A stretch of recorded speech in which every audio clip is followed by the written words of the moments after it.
Hey, what's up, Internet?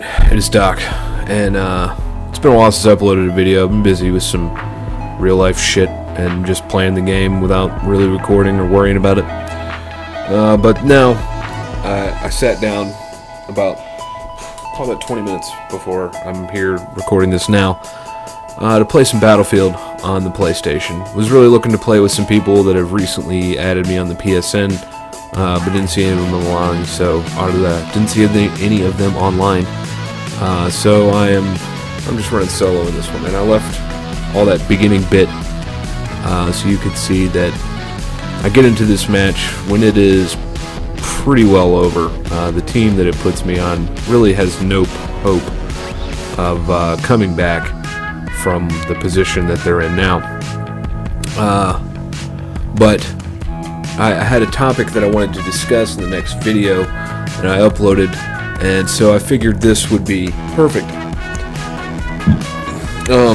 This is Conquest on Atacama Desert, and as you can see from the map, I'm on the losing team. They're down by about 100 and something tickets or so,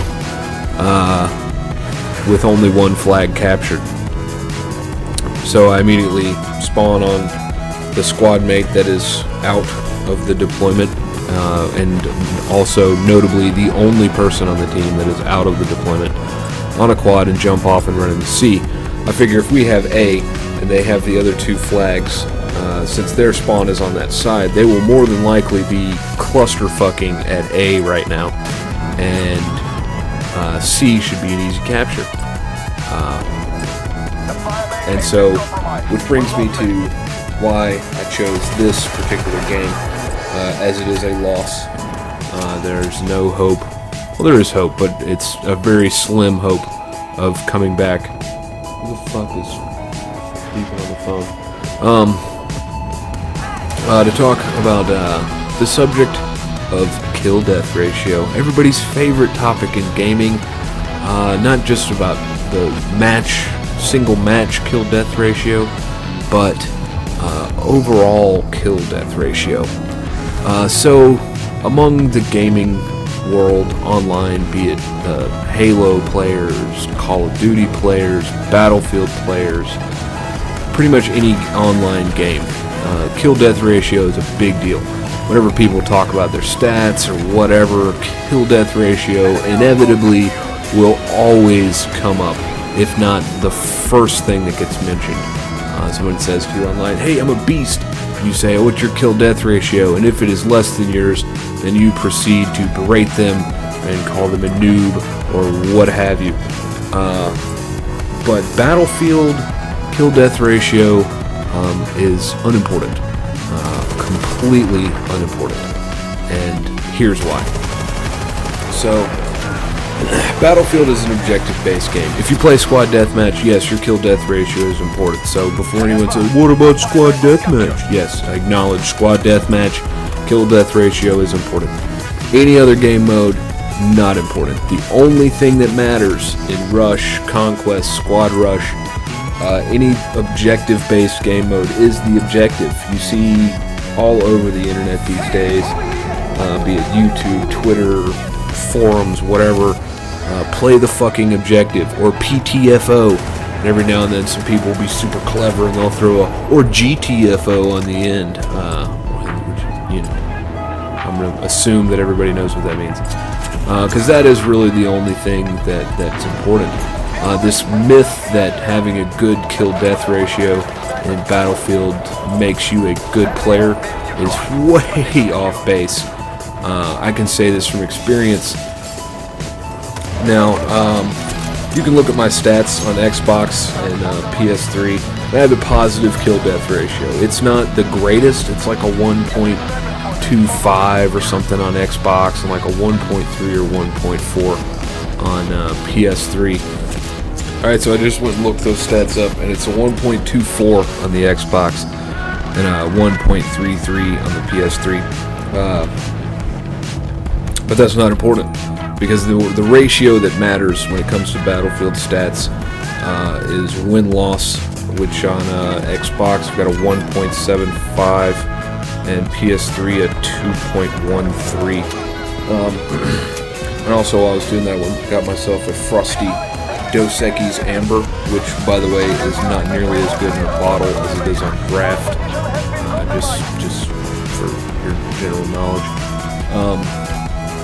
But yeah, so win-loss ratio is far more important, and I know personally, and I'm sure a lot of other people would agree, that having a good win-loss ratio is, if I look at someone's stats and I see they have a terrible kill-death ratio but a decent win-loss ratio, then they're a good player in my opinion. I play with quite a few people online. I won't name any names or anything like that, but that have less than awesome kill-death ratios, and I would consider them to be outstanding players on Battlefield, and would be thrilled to have them in my squad at any time, because we're going to win a shitload of matches every time they get in there, and that's just the way that it is.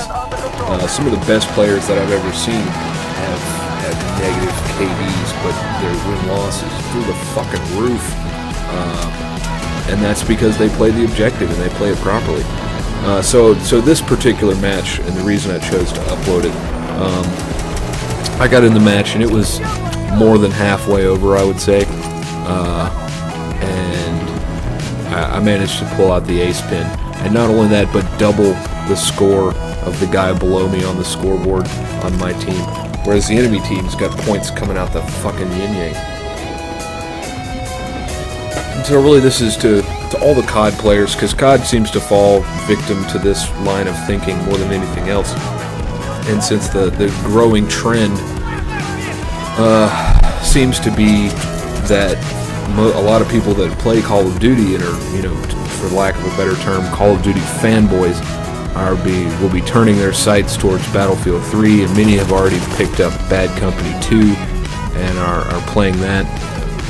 And I've noticed a lot of low-ranked players in these games just kind of hanging back and getting a lot of kills and stuff, but not really doing much of anything else. Essentially playing as though this is Call of Duty, which it is not and never will be. And that's just the way it is. So this is really just kind of I spoke of in a video that's on Despotic's channel for his Bad Company Challenge. Which, on a side note, that guy got out of the tank to repair it and started repairing it right where the brick of C4 is. And I just wish I could have seen his screen, because I hope he noticed the C4 as he started to repair. Never ever repair tanks in the middle of the open. It's a terrible idea. I don't know what he was thinking. But anyway, and I mentioned about COD players and how, as the Battlefield community and people that have been playing Battlefield for a long time, such as myself and a lot of others that I watch videos from, be it they just started on Bad Company 2, but been doing it for a while, or they've been playing Battlefield for years and years and years, to kind of welcome these players into the fold and sort of help them along the way, help them to understand the differences between the games, help them to understand what makes a good Battlefield player versus what makes a good COD player, so that all of the game will improve as a whole, and we all have better games and rage less. Pretty much is the point I'm trying to get across here. Because in Call of Duty Team Deathmatch, other modes maybe not so much, but Team Deathmatch, you can win every match you play if you play with that one guy who goes like 50-2 every single game. Everybody else can go negative, but you're going to win pretty much every time just off that one guy. That's not so much the case in Battlefield. Very rarely, if ever, will you see that one player who has just an amazing game and everybody else just kind of sucks, and then the match is still won by that team. It doesn't really happen. And so my effort is to try and help these new players along, help them understand that the KD doesn't matter. The only thing that is important in this game is the objective. If you go negative in the game, no one will look down on you. If you go negative and don't capture any objectives, people will look down on you. If you don't capture any objectives and go positive, you will be looked down on.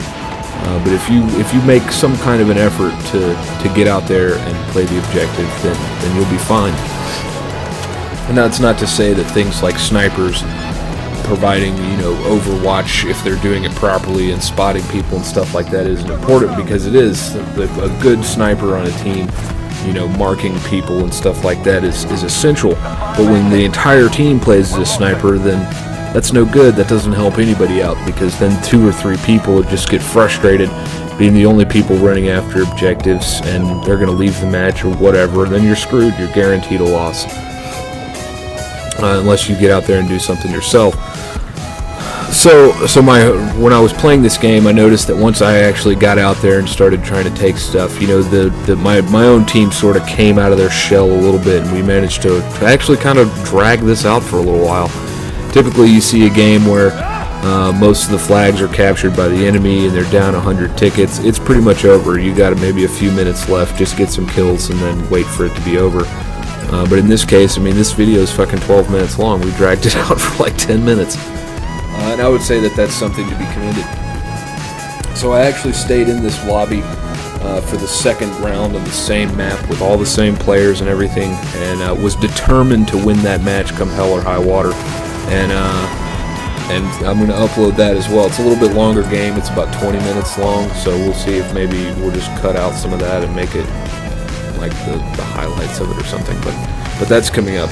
And we'll talk more about this KD issue. But essentially the point I want to get across in this video is kill-death ratio is unimportant.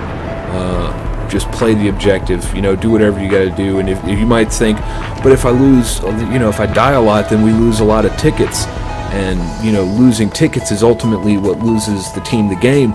If you're playing the objective properly and there's enough people out there doing it, which is ideal, it won't matter how many tickets you lose, because you'll have the flags, or you'll be blowing up the crates or whatever and winning the match anyway, regardless of the ticket count. So don't really worry so much about that. Don't waste them intentionally, but don't be a pussy either, to quote Pixel Enemies, How Not to Be a Noob in Battlefield Bad Company 2 video. So yeah, look forward to that next part of this in the next couple days, and thanks for watching.